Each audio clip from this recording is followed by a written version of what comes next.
wana utaratibu wa kutoa scholarship kwa ajili ya watoto wasio na uwezo. Kwa hiyo ningependa labda kuambia jamii mbalimbali ambazo wanaweza kuchangia, wachangie mfuko huo ili watoto ambao hawana uwezo lakini wana vipaji waweze kupata elimu. Mahafali ya leo ilikuwa ni kwa nasare ambao ni mwaka wa 12, mahafali ya 12, shule ya msingi mahafali ya 10 na sekondari mahafali ya kwanza. Kwa ujumla leo tumeweza kuwatunukia vyeti wahitimu 55 kwa ujumla, ambao 28 walikuwa ni wa 28 walikuwa ni wa sekondari na wengine walobaki walikuwa ni wa shule ya msingi na nasari. Kwa ujumla labda nichukue nafasi hii kuwapongeza wakurugenzi wa shule hii na management yote na bodi kwa namna wanavyoendesha shule hii na namna ambavyo wanawekeza ili watoto waweze kupata elimu.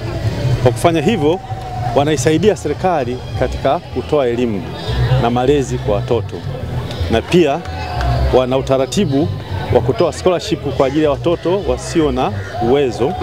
Kwa hiyo ningependa labda kuambia jamii mbalimbali ambazo wanaweza kuchangia, wachangie mfuko huo ili watoto ambao hawana uwezo lakini wana vipaji waweze kupata elimu. Kwa hiyo kubwa ni hilo ambalo limetuleta hapa, na mimi nimeshukuru kwa mgeni rasmi. Ambacho mimi nimesisitiza kwa wahitimu waweze kuangalia fursa katika kozi ambazo bado hazijapewa kipaumbele hapa Tanzania. Kwa mfano kozi ambazo zinahusu usimamizi wa usafiri wa sekta ya majini.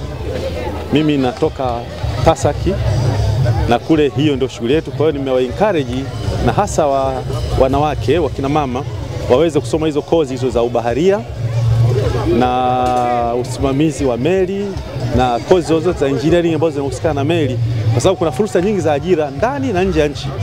Kwa ujumla kuna mabaharia wengi ambao sisi wa Tanzania ambao walioko hapa Tanzania, lakini kwa sababu tuna mikataba mbalimbali na nchi, mikataba ya makubaliano, kwa hiyo kuna mabaharia wetu wengi wanaenda kufanya kazi huko nje ya nchi.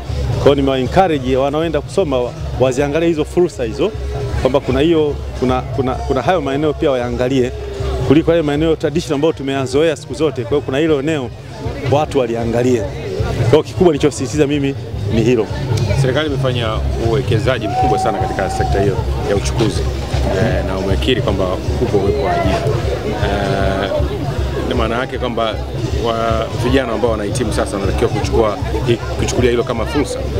Ndio nimesisitiza hapo, nimesema kwamba katika maeneo ambayo bado vijana wetu hawajatoa kipaumbele kwenda kuyasoma na kufanya kazi zinazohusiana na maeneo hayo ni maeneo ambayo yanahusiana na usafiri wa sekta, usafiri wa majini.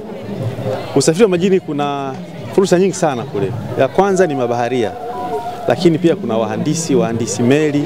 Ni eneo ambalo nadhani nyinyi waandishi hapa, sidhani kama kuna mtu umemsikia ndugu yako anaenda kuchukua hiyo.